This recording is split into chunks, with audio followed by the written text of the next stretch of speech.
সবকিছুর শেষ আছে, তবে এমপিওভুক্ত শিক্ষকদের দুর্দশার কোনো শেষ নেই। ন্যায্য অধিকার আদায়ের দাবি জানালেও তাদের উপর চড়াও হয় পুলিশ, অনেক সময় লাঞ্ছিতও করা হচ্ছে। শিক্ষার মান নিয়ে সারা দেশের মানুষ কথা বলে, সরকার বড় বড় বুলিয়া ওড়ায়, তবে শিক্ষার কারিগর যারা তাদের দুর্দশা লাঘবের কথাটা কেউ বলে না। একজন গার্মেন্টস কর্মীও অনেক ক্ষেত্রে এমপিওভুক্ত শিক্ষকদের থেকে ভালো ইনকাম করে। বাংলাদেশে মাধ্যমিক ও উচ্চ মাধ্যমিক পর্যায়ের বেসরকারি শিক্ষা প্রতিষ্ঠানগুলোতে শিক্ষক কর্মচারীদের বেতন ভাতা বাবদ সরকার যে অর্থ দিয়ে থাকে তাকে ইংরেজিতে বলা হয় মান্থলি পেমেন্ট অর্ডার বা এমপিও। শিক্ষা প্রতিষ্ঠানের জনবল অনুযায়ী এই সহায়তা দেয় সরকার, কিন্তু সরকারি শিক্ষক ও এমপিওভুক্ত শিক্ষকদের মধ্যে বেতন কাঠামোতে রয়েছে বিস্তর পার্থক্য। একই যোগ্যতা, অভিজ্ঞতা ও দায়িত্ব থাকার পরেও এমপিওভুক্ত শিক্ষকরা পান সীমিত বেতন ও ভাতা। বাড়ি ভাড়া, চিকিৎসা ভাতা, উৎসব ভাতা সব ক্ষেত্রেই তারা পিছিয়ে। অনেক সময় বেতন পেতেও মাসের পর মাস অপেক্ষা করতে হয়, অথচ তাদের দিয়েই দেশের লাখ লাখ শিক্ষার্থী শিক্ষা পাচ্ছে, জাতি গঠনের ভিত রচিত হচ্ছে। সরকারি শিক্ষকরা যেমন pension, provident fund, time scale, increment, অবসরকালীন ভাতা, এমনকি চিকিৎসা ভাতা সহ নানান সুযোগ সুবিধা পান, এমপিওভুক্ত শিক্ষকদের ক্ষেত্রে সেসব প্রায় অনুপস্থিত। অবসরের পর তারা পড়ে যান ভয়াবহ আর্থিক অনিশ্চয়তার মধ্যে। অনেকে বয়স সন্ধিক্ষণে মানবেতর জীবনযাপন করে। এই যেন অবসরের পর পরিত্যক্ত এক জীবনের করুণ চিত্র।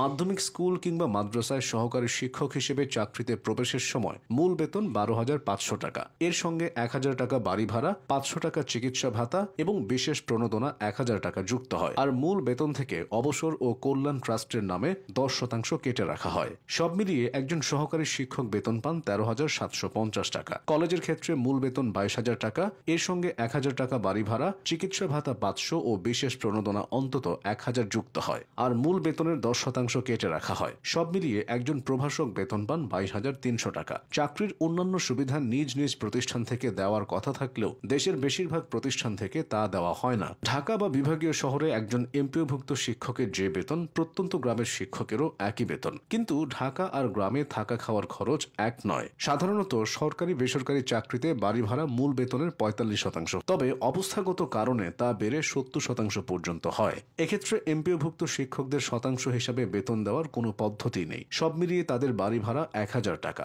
সম্প্রতি নানা নাটকীয়তার পর 500 টাকা বাড়ানোর পরিপত্র জারি হয়েছে। দুইটি ঈদে সাধারণত চাকরিজীবীরা মূল বেতনের সমান বোনাস পেয়ে থাকেন, তবে শিক্ষকরা এতদিন পেতেন মূল বেতনের 25%। অনেক দেন দরবারের পর 2025 সালের কোরবানির ঈদ থেকে তারা মূল বেতনের 50% বোনাস পাচ্ছেন। এসব বিষয়কে বৈষম্য হিসেবে দেখছেন দেশের সচেতন নাগরিক মহল। মাধ্যমিক শিক্ষা জাতীয়করণের দাবিতে 2023 সালের জুলাইয়ে রাজধানীর জাতীয় প্রেস ক্লাবের সামনে টানা 21 দিন অবস্থান কর্মসূচি পালন শেষে আমরণ অনশন শুরু করেছিলেন আন্দোলনকারী শিক্ষকরা। পরে অবশ্য সরকারের আশ্বাসে অনশন ভাঙেন তারা, তবে তৎকালীন সরকারের সে আশ্বাসে কোনো কাজ হয়নি। এখন অন্তর্বর্তী সরকারের সময় শিক্ষকদের অবমূল্যায়ন করার অভিযোগ উঠছে।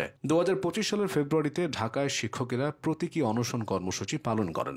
এছাড়া বিভিন্ন সময় তারা তাদের দাবির পক্ষে আন্দোলন করেছেন, আর সরকার বারবার ছেড়ে ভোলানোর আশ্বাস দিয়ে গেছে। সর্বশেষ গত 13 আগস্ট এমপিওভুক্ত শিক্ষকদের বাড়ি ভাড়া, চিকিৎসা ভাতা ও শতভাগ উৎসব ভাতা বাড়ানোর দাবিতে ঢাকায় জাতীয় প্রেস ক্লাবের সামনে শিক্ষক মহাসমাবেশ ও পদযাত্রা অনুষ্ঠিত হয়। কিন্তু এরপরও সমস্যাগুলোর সমাধান হয়নি, তাই নতুন করে আবারও রাজপথে নামতে হয়েছে শিক্ষকদের।